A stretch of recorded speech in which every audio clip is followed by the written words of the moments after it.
여러분, 우리 불과 일주일 전에 이 자리에서 정말 이 부활절 연합 예배 정말 뜨겁게 하나님 앞에 올려드렸는데요. 이 연합 예배 또 찬양팀으로 또 안내로 또 주차 봉사로 또 이 예배 이후에 정리하는 것까지 곳곳에서 섬겨주신 우리 많은 분들이 계신데 또 이 자리를 빌어서 다시 한번 감사의 마음을 전합니다.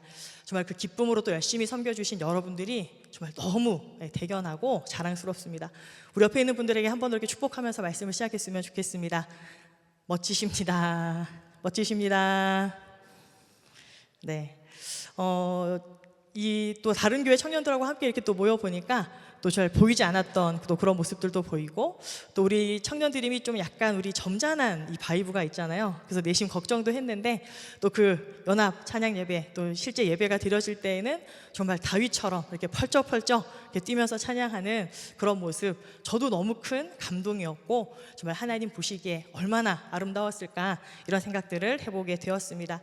실제로 그 예배를 마치시고요. 또 다른 교회 또 우리 교회 또 많은 성도님들이 또 이런 말씀들을 많이 해주셨어요. 이렇게 청년들 이렇게 마치 모여서 뜨겁게 찬양하는 그 모습을 보니까 너무 큰 감격이다.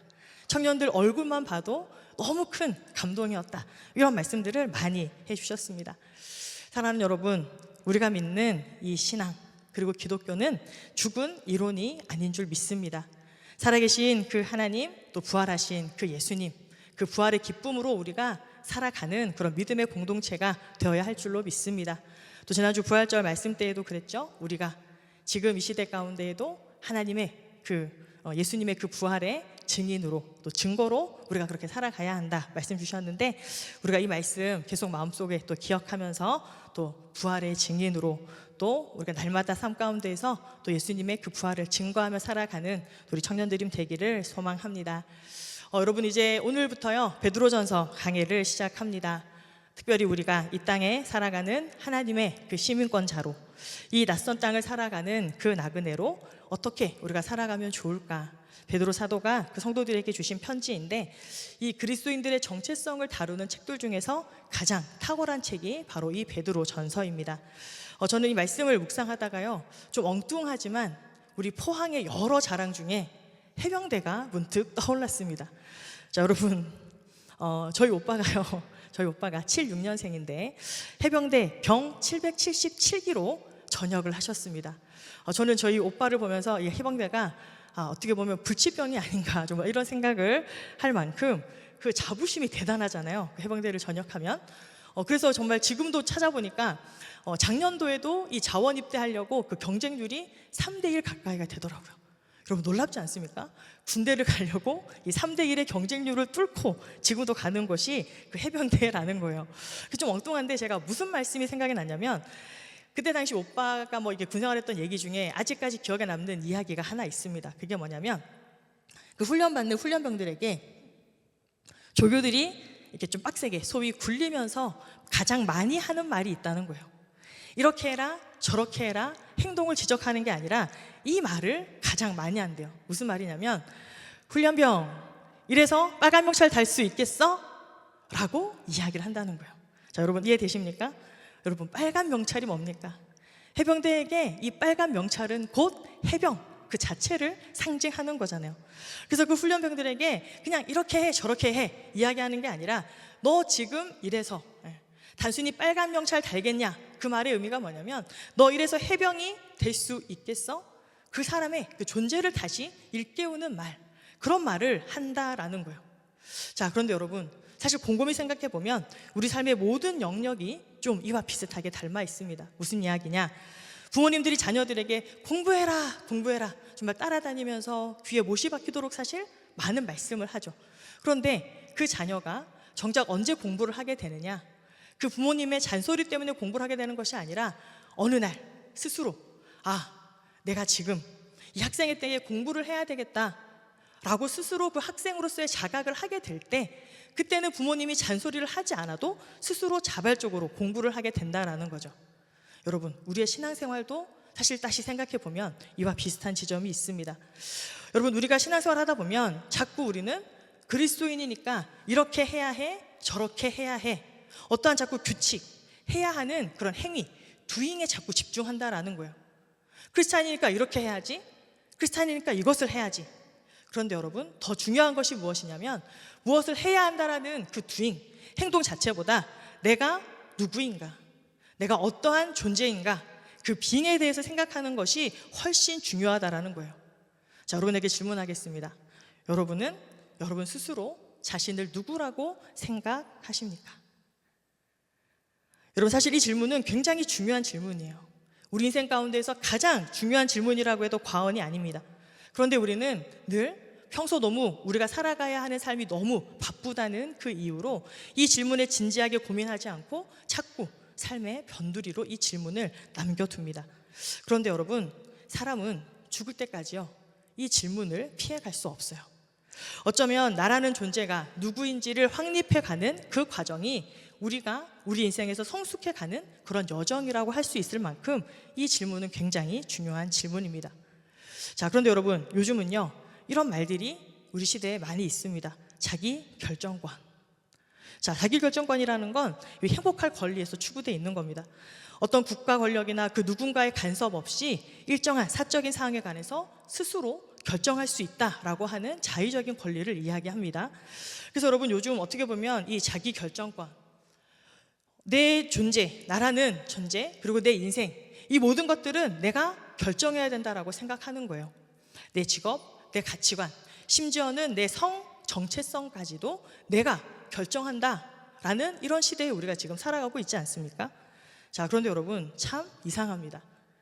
내 마음대로 내가 결정할 수 있는 그런 선택권이 많아지면요, 내 정체성이 더 선명해질 것 같지만 실제는 그렇지 않다라는 거예요.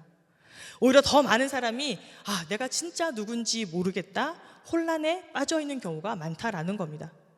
그래서 아예 더 생각하지 않고 그냥 나는 이렇게 사는 게 내 스타일이야 라고 하면서 이런 것들을 생각하는 것 자체를 포기하는 그런 사람들도 생겨난다라는 거예요. 여러분, 왜 그럴까요? 어차피 답을 잘 알 수 없다라는 그런 무력감이 크기 때문에 그렇습니다. 내가 나를 결정하려고 하니까요, 언뜻 듣기는 너무 자유로운 것 같고 너무나 맞는 말인 것 같고 옳은 말인 것 같아요. 근데 막상 내가 누군가 이렇게 정의해 보려고 하니까 그 무게가 너무나 무거운 거죠. 그래서 그것을 선뜻 정의 내리지 못하고 그냥 유보하고 밀어내는 경우가 많다라는 겁니다.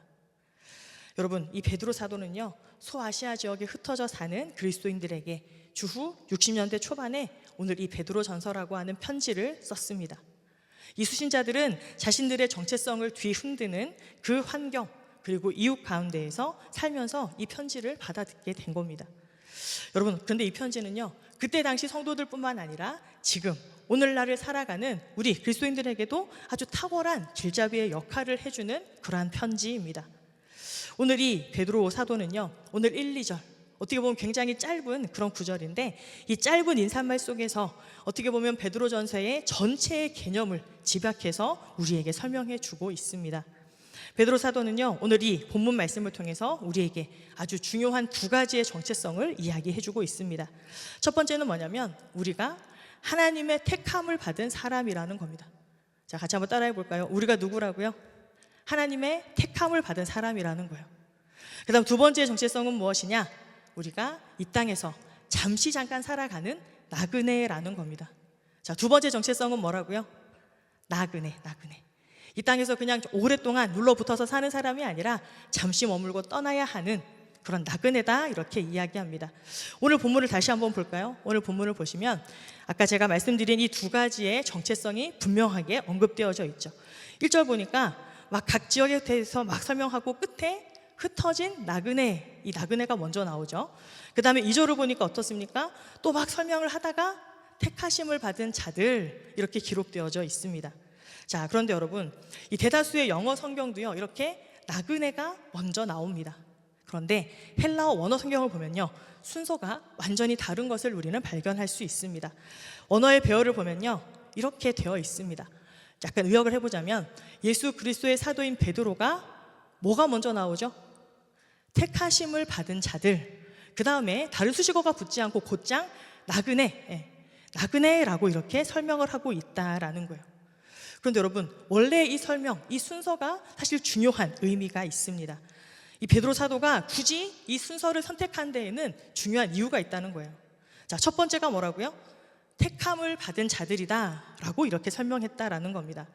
자, 여러분, 우리가 학교에서 존경하는 교수님의 어떤 픽을 받아도 어떻습니까? 굉장히 좀 이렇게 자랑스럽고 으쓱하잖아요. 또 회사에서 어떤 상사들에게 내가 인정을 받는다? 그런데 상사 정도가 아니라 사장님, 회장님의 눈을 들어서 내가 그 회장님에게 탁 이렇게 픽업됐다. 이게 얼마나 자랑스러운 일입니까? 자, 그런데 오늘 이 베드로 사도는 우리에게 그것보다 더 뛰어넘는 아주 중요한 개념을 설명합니다. 우리를 선택하신 분이 누구라고요? 바로 하나님이시다, 그렇게 이야기합니다. 즉, 우리가 하나님의 선택을 받은 그런 영적인 주인공이다, 이 선언을 먼저 우리에게 시작하고 있는 것입니다. 여러분, 얼마나 영광스러운 그러한 초대입니까? 세상이 우리가 가지고 있는 배경, 능력, 스펙, 조건, 이런 걸 가지고 우리를 어떻게 보든지 상관없이 하나님이 써가시는 그런 위대한 구원의 역사, 우리를 향한 이 땅에 하나님이 가지고 계시는 그 아름다운 이야기 속에 우리를 주인공으로 캐스팅하셨다, 이 사실을 잊지 말고 뼛속 깊이 새기라, 우리에게 그렇게 도전하고 있는 겁니다. 그래서 여러분, 우리는 이 영광스러운 신분이 먼저 확인되어야 그 이후에 우리의 삶에 대해서도 살아나갈 힘과 용기와 근거를 갖게 된다는 거예요. 이렇게 택하심을 받은 자들이 어떻게 살아가야 하느냐, 그 두 번째 정체성이 뭐라고요? 이 땅에서 무엇으로 살아간다고요? 나그네로 살아가게 되어 있다, 이렇게 이야기하고 있습니다. 자, 여러분, 나그네, 이 나그네라는 말은 어떻게 보면 약간 좀 이렇게 낭만적으로 들릴 수도 있죠. 그냥 이 나라 저 나라, 자기 발길 닿는 대로 원하는 곳에 여행하는 그런 모습들이 담겨 있잖아요. 그런데 오늘 본문에서 이야기하는 그 나그네는요, 그러한 뜻을 상징하는 것이 아니라 훨씬 더 처참하고 비참한 뜻을 담고 있는 그러한 내용입니다. 당시 이 나그네는 어떠한 사람을 이야기하냐면 고향을 떠나서, 이 고향을 떠난다는 말이 고대는 어떠한 의미입니까? 아무런 보호를 받을 수 없는 그 보호의 울타리에서 벗어난 그러한 삶을 이야기하는 거예요.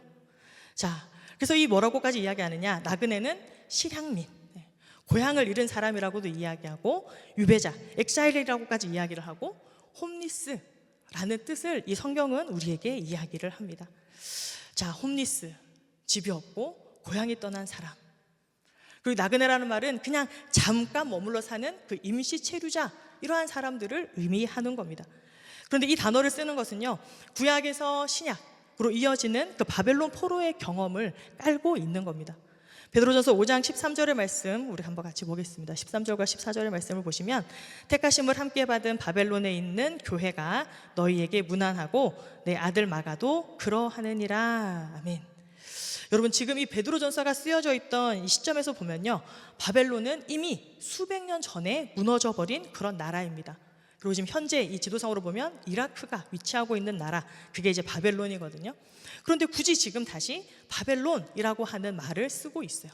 여기엔 중요한 상징이 담겨 있습니다. 즉, 지금 이 베드로 시대, 베드로 사도가 살고 있던 그 시대, 그때 당시의 성도들은 마치 낯선 땅에, 그때 당시 이 바벨론 포로처럼 똑같이 이 포로와 같이 잡혀와서 살고 있는 그런 경험을 하고 있는 그런 존재들이다, 이것들을 지금 상징하고 있는 겁니다. 그리고 여러분, 시간이 훌쩍 지나서 2026년도를 살아가고 있는 지금 우리에게도 동일하게 적용된다는 거예요. 우리가 예수를 믿고 하나님의 사람으로 살아가고 있는 이 환경도 그렇다라는 거예요. 여전히 우리에게 적대적이고 우리를 이상하게 여기는 그러한 시대 가운데 우리가 살아가고 있다. 즉, 지금 이 시대의 성도들도 똑같이 그런 바벨론과 같은 그런 환경과 상황 가운데 놓여 있다는 것을 우리에게 알려줍니다. 자, 여러분, 왜 이 세상이 바벨론이라고 이야기하고 우리는 이 집을 잃은 홈리스처럼 살아간다, 그렇게 이야기를 할까요? 여러분, 집 있지 않으십니까? 여러분, 어제 어디서 주무시고 지금 교회에 오셨어요? 혹시 포항역 앞에서 노숙하다가 오셨습니까? 따뜻한 집에서, 이 쾌적한 집에서 지금 잘 주무시고 오시지 않으셨습니까? 그리고 여러분, 우리 고향이 어디죠? 자랑스러운 이 지금 포항 땅에 지금 우리가 지금 살아가고 있잖아요. 그런데 왜 우리에게 자꾸 실향민이다, 너희가 집이 없다, 이렇게 우리에게 이야기할까요? 우리는 지금 이 땅 가운데 살아가지만 우리의 원래 고향이 어디라는 것을 의미하는 겁니까? 우리 사도행전 같이 이야기할 때 사도 바울도 늘 이야기하죠. 우리의 시민권이 어디에 있다고요? 우리는 하늘나라에 속해 있는 사람이라는 거예요. 우리는 원래 여기 사람이 아니라 우리는 하늘의 시민권을 갖고 있는 그러한 사람이다. 그렇기 때문에 이 땅에서 살아가는 것은 그저 잠시 왔다 가는 임시 체류자일 뿐이다. 즉 다시 이야기하면, 그래서 우리가 신앙생활하는 것은, 이 땅 가운데서 살아가는 것은 마치 그냥 외국에서 생활하는 그러한 것이다 라고 이야기를 합니다. 자, 여러분, 한국 사람이 이민을 가게 돼서 살아가게 되면 어느 나라 법을 따라서 살아가게 될까요? 유명한 말도 있죠. 로마에 가면 로마의 법을 따라야 한다. 제 친구 중에도 이 결혼하고 이 독일로 아예 이민을 가서 살고 있는 친구가 있습니다. 그 친구가 이 독일에 가서 처음에는 굉장히 힘들어했어요. 뭐 여러 가지 많은 힘든 요인이 있었겠지만 가장 힘들었던 게 뭘까요? 이제 거기서 아예 다시 돌아오지 않고 이민을 결정했다. 그럼 이제 거기서 막 여러 가지를 막 배우고 살아가야 되잖아요. 뭐가 제일 어려웠을까요? 말 배우는 게 너무 어려웠다는 거예요. 그렇지만 어떻게든 또 거기서 살아야 되니까 이 말도 배우고 또 이 운전면허증도 따고 거기서 취업을 해서 일도 하고 세금도 내고 지금 그렇게 살아갑니다. 그리고 이제 초등학생 딸이 있는데요. 그 친구는 어떨까요? 놀랍게도 제 친구의 부부보다 훨씬 더 독일 말도 잘하고, 걔는, 그 친구는 거의 뭐 독일 사람이죠. 아주 유창하게 이 독일 말을 하면서 이 생활을 합니다. 자, 그런데 그렇지만 이 그렇게 독일에 가서 정착하고 이민을 하고 살아간다고 해서 한국에 있었던 모든 것을 딱 끊어버리고 살아갈까요? 그럴 수 없다는 거예요. 여전히 집에 돌아오면 때때로는 김치찌개도 먹어야 되고 된장찌개도 먹어야 되고, 그 초등학생 딸도 학교에 가서는 마치 독일인처럼 유창하게 이야기하지만 한국에 오면, 집에 오면 꼭 다시 한국말로 또 부모님과 대화하고 이야기하고, 이러한 문화들을 계속해서 배우게 된다라는 거죠. 여러분, 이처럼 이민자들은 그곳에 가서 생활하게 되면 가장 먼저 그 나라의 말을 배워야 합니다. 그래야 소통할 수 있고 그들의 생활 양식들을 배워갈 수 있기 때문에 그렇죠. 이것을 우리가 이중 언어를 쓴다라고 이렇게 표현할 수 있는데요. 여러분, 이처럼 이민자는 두 나라의 언어를 동시에 구사할 줄 알아야 됩니다. 자, 그런데 우리가 영적으로 뭐라고요? 우리도 영적으로 이민자처럼 지금 이 땅에서 생활한다라는 거예요. 우리가 지금 비록 한국말을 하고 살아가지만 우리는 어떤 언어를 구사해야 된다는 거예요? 하나님 나라의 언어를 이 땅 가운데서 우리는 구사하면서 살아가야 된다는 거예요. 끊임없이 하나님께 초점을 맞추고 성경에서 이야기하는 그 사랑과 정직과 온유의 말, 이런 것들을 우리의 삶 가운데에서 계속해서 잃어버리지 않고 계속해서 말하면서 살아가는 그런 사람이 되어야 한다라는 거예요. 자, 그런데 여러분, 우리가 그렇게 이 땅 가운데에서 하늘나라 시민권자로 하늘나라의 그런 언어를 그렇게 말하면서 살아가다 보면 어떤 일이 생길까요? 어떤 일이 생길까요? 원치 않게 내가 하나님 나라의 언어를 쓰다 보면요, 이 세상 나라의 언어와 충돌하는 일이 생긴다라는 거예요. 야, 너는 이 땅에서 살아가는데 왜 이상한 나라 말을 하는 거야? 여기 말을 써야지. 자, 그게 어떠한 예가 될 수 있냐면 베드로전서 4장 3절 4절 말씀, 우리 같이 한번 읽어볼까요? 너희가 음란과 정욕과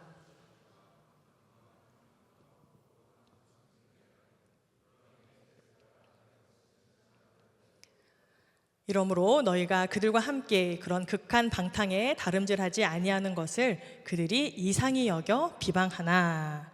자, 여러분, 여기서 이상히 여긴다라는 말이 크세니 존타이라고 하는 이 단어입니다. 근데 뜻이 뭐냐면 이방인 취급하다, 외계인처럼 보다, 이러한 뜻을 가지고 있어요. 영어로 우리 왜 스트레인지, 낯설다, 이러한 뜻을 갖고 있는 거죠. 즉, 이 세상 사람들이 우리를 볼 때는요, 이상하다, 겉으로 볼 때는 그냥 우리랑 똑같은 것 같은데 쟤들 좀 이상해, 그러면서 스트레인저, 낯선 사람으로 우리를 그렇게 인식한다라는 거예요. 자, 그렇기 때문에 여기서 우리를 이상하게 여긴다라고 하는 말이 무슨 어떤 법적으로 이상하다, 문제가 있다, 그렇게 이야기하는 것이 아니라 문화적으로, 윤리적으로 낯설고 차이가 있다, 다르다, 이것을 이야기하는 겁니다. 자, 이 베드로전서가 쓰여졌던 그 1세기의 상황을 한번 생각해 보면 이렇습니다. 많은 사람들이 그 마을에 있는 그 우상의 산당에 가서 제사를 드리겠죠. 같이 가서 제사를 드려요. 그리고 같이 제사를 지냈던 사람들끼리 나와서 이 길드, 이 경제, 이 협력단체, 길드를 꾸려서 같이 이렇게 살아가는 거예요. 자, 그런데 예수 믿는 사람이 같이 그 마을에 있는 산당에 가서 절하지도 않아요. 그렇게 절하지 않으면 어떻게 될까요? 이 경제활동을 해야 되는 그 길드에 끼지도 못해요. 그러면 실제적으로도 단순히 이제 그 이후에 어떤 극심한 박해가 이루어졌을 때 목숨을 잃는 것, 그까지 가기 전에 이미 경제적으로 또 삶에 상당한 불편함과 그런 어떤 손해가 발생하게 된다라는 거예요. 그 중에는 가족 중에서도 이렇게 불만을 가진 사람들이 있을 겁니다.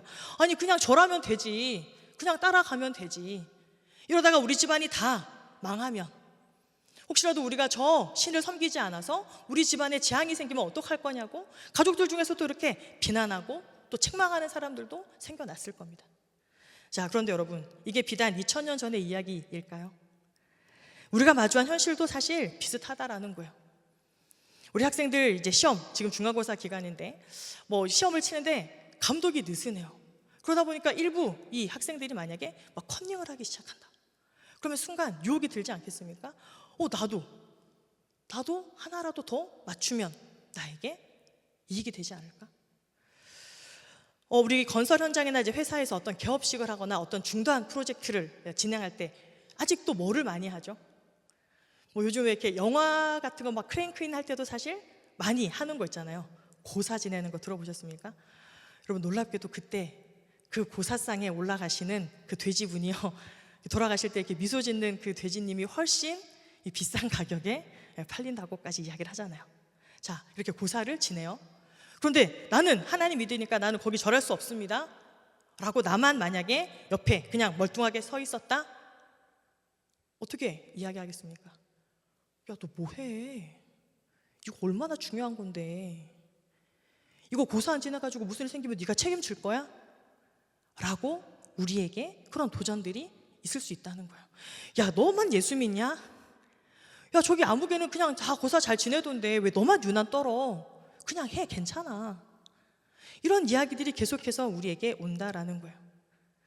여러분, 그때 우린 잊지 않고 기억해야 됩니다.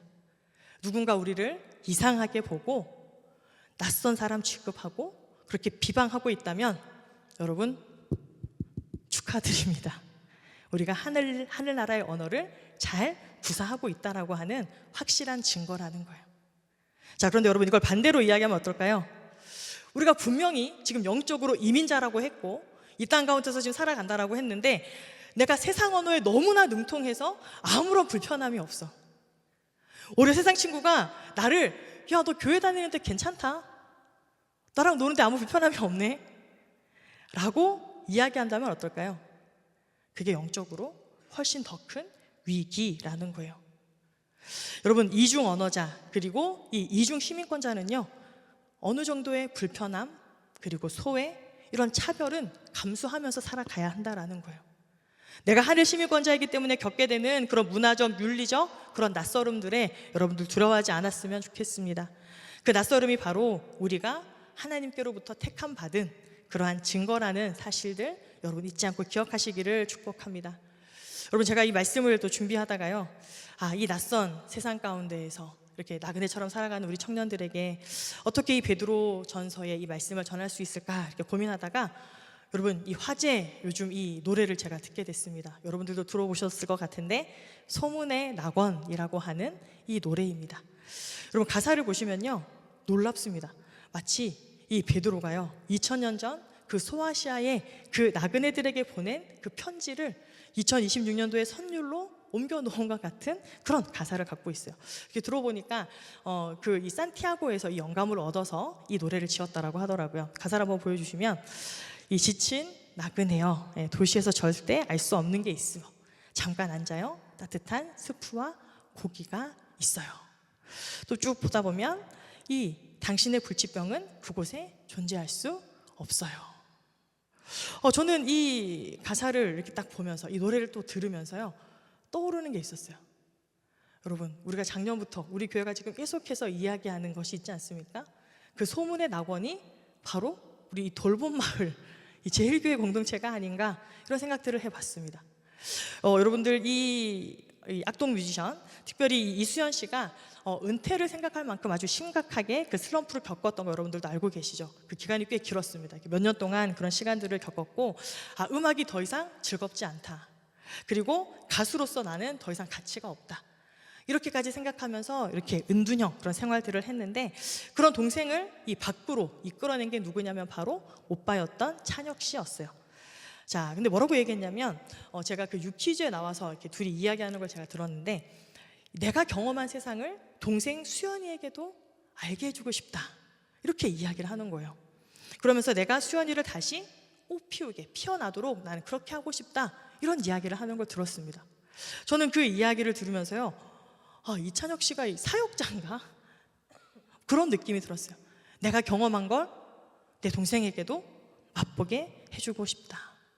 그런 오빠의 마음이 그 동생 수연 씨에게 닿아서 다시 노래할 수 있는 그런 힘을 전달해 주었어요. 그리고 그 노래가 지금 똑같이 지쳐있고 힘들어있는 그 많은 사람들에게 지금 위로와 공감과 힘을 지금 주고 있습니다.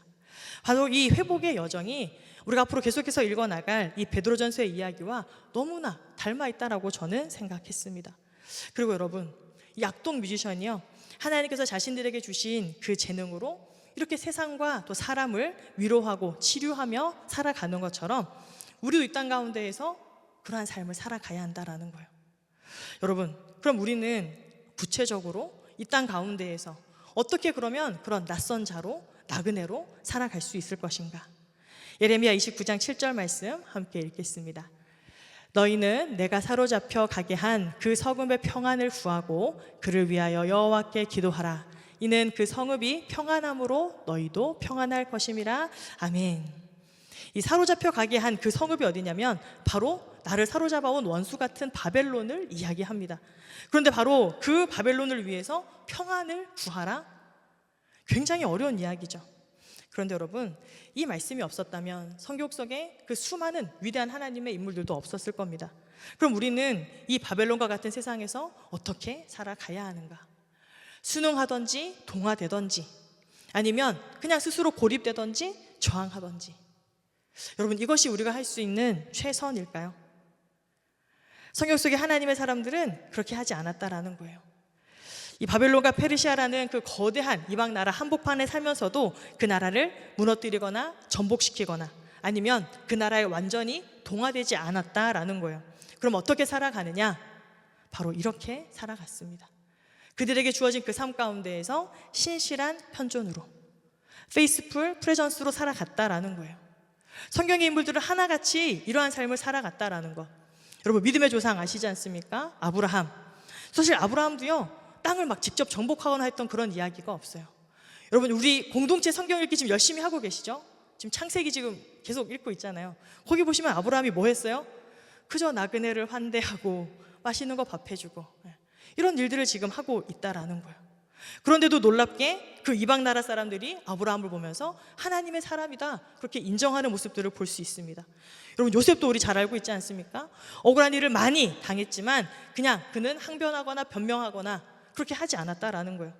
그냥 노예의 자리에서도, 죄수의 자리에서도 그냥 신실하게 자기에게 주어진 그 몫을 살아냈다라는 거. 그랬더니 그가 이집트 전체를 살리는 그런 유익한 존재로 하나님께 쓰임받게 되었다라는 거. 사랑하는 여러분, 신앙생활은 이 땅에서 우리가 외국 생활하는 거랑 똑같다고 말씀드렸습니다. 여러분, 우리가 이 땅 가운데 어떤 미련이나 집착을 가진 사람이 아니라 우리는 그저 떠날 그러한 존재들이지만 하나님의 마음으로 이 땅을 더 사랑하고 이 땅을 위해서 평안을 빌어주는 것, 그것이 나그네가 가져야 할 품격이고 그러한 모습이 우리가 지녀야 할 나그네의 모습인 줄 믿습니다. 근데 여러분, 어떻게 신실한 현존으로 살아갈 수 있을까요? 여러분, 우리 많은 세상의 사람들이요, 우리 그리스도인들에게 이렇게 많이 비아냥거릴 때가 있습니다. 크리스찬은 말쟁이다. 야, 크리스찬들은 말만 해. 그 사람들 말만 하는 것 들으면 정말 천국이 금방 이루어질 것 같아. 여러분, 이게 무슨 뜻입니까? 우리의 행동보다 말만, 난무하는 우리의 모습들을 그렇게 비아냥거리는 거죠. 사랑하는 여러분, 말이 아니라 변화된 행실로 여러분들이 있는 그 자리에 평안을 구하는 그런 신실한 존재가 되어지기를 축복합니다. 그것이 바로 낯선 땅을 살아가는 나그네가 이 세상을 이기는 유일한 방법인 줄로 믿습니다. 그리고 이제 말씀을 정리하려고 하는데요, 역사학자들은 기독교가 어떻게 로마라고 하는 그 거대한 이 제국을 정복했는지 연구를 하다가 아주 놀라운 사실을 하나 발견하게 되었습니다. 2세기와 3세기 로마의 끔찍한 이 전염병이 돌아설 때가 있는데요, 이 서기 165년과 251년입니다. 이때 모든 그때 당시의 시민들, 정착민들, 심지어 의사들, 그리고 이교도, 이 사제들까지도 그냥 저마다 다 살겠다고 그 도시를 버리고 다 떠나버린 거예요. 그런데 그때 당시 배척받고 비난받던 나그네로 살아가던 그 그리스도인들만이 그 자리에 남아서 버려진 그 병자들을 돌보고 시신을 거두는 그런 일들을 했다라는 거예요. 그래서 스탠포드 대학의 역사학자인 로드니 스타크는 이렇게 이야기합니다. 이 죽음을 두려워하지 않는 헌신이 기독교 성장의 결정적인 계기가 되었다. 사람들은 그들이 믿는 부활의 주님께 관심을 갖게 되었다. 여러분, 왜 그랬을까요? 그들이 죽음 넘어 진짜 고향, 그 소문의 낙원을 알고 있었기 때문에 이 땅에서의 그런 죽음마저도 두려워하지 않고 담대하게 그들의 사랑을 가지고 돌볼 수 있다라는 것. 세상의 미련을 갖고 있지 않는 나그네였기 때문에 역설적으로 더 아낌없이 많은 사랑, 목숨까지도 아끼지 않는 그런 헌신을 할 수 있었다라는 겁니다. 여러분, 2026년 우리가 살아가는 이 시대에도요, 코로나는 지나갔지만 또 눈에 보이지 않는 전염병과 같은 현상이 하나 있습니다. 뭐냐면 바로 각자 도생이라는 병이에요. 나만 아니면 돼. 그냥 나만 잘 살면 돼. 이런 생각으로 서로 돌볼 생각들을 하지 않고 자신의 성에 갇혀서 살아가는 그런 시대가 너무나 안타깝습니다. 그러다 보니까 서로에 대한 관심도 없고 서로가 어떻게 살아가는지에 대해서 물어보는 사람도 없습니다. 괜히 물어봤다가 내가 책임져야 될 일이 생기면 어떡하나 전전긍긍하면서 그냥 손절하고 자기의 인생을 살아가기에 바쁜 그런 사람들을 살아갑니다. 그런데 여러분, 그렇게 모두가 조금도 손해보려 하지 않고 자기의 이익만을 챙기려 하는 이 시대 가운데 아무런 대가도 없이 아무런 유익도 없이 먼저 나서서 사랑하고 돌보는 그런 공동체를 발견한다면 세상 사람들이 궁금해하지 않겠습니까? 저 사람들은 뭔데 저렇게 하지? 저 사람도 도대체 뭐가 남는다고 저렇게까지 하는 거야? 이렇게 우리에 대해서 그런 궁금증이 생기는 그 순간 하나님의 사랑에 압도되어지고 하나님께로 나아오는 그런 기회가 되는 줄로 믿습니다. 사랑하는 여러분, 우리 이 제일교회가, 우리 청년드림 공동체가 지금 계속 이 돌봄 마을이 되기 위해서 열심히 애쓰고 노력하는 가운데 있습니다. 여러분, 우리가 그 길을 가는 이유가 무엇입니까? 이 땅의 주인이 아니라 나그네로 살아가는 사람인 것을 우리가 인지하기 때문에 그렇습니다. 여러분, 이제 우리가 부활절을 보냈습니다. 그 기쁨의 부활절을 우리가 맞이했는데요, 우리의 삶 가운데 이 주님의 부활하심의 그 기쁨과 소망과 평안이 먼저 충만하기를 축복합니다. 그리고 이 바벨론 한복판에서 아무도 남들의 눈물에 관심 갖지 않는 지금 이 시대 가운데 조용히 누군가의 눈물을 닦아주고 짐을 나누어 주는, 하나님께서 우리가 허락하신 그 삶의 자리에서 신실한 현존으로 살아갈 수 있는 저와 여러분이 될 수 있기를 축복합니다. 세상이 비웃는 그 소문의 낙원이 바로 우리 청년드림 공동체가 되어지기를, 그리고 우리의 그 삶 가운데 부활하신 주님의 그 실제가 드러나는 오늘 하루를, 주어진 하루를 온전하게 또 기쁨으로 살아가는 저와 여러분의 삶이 되어지기를 주님의 이름으로 축원합니다.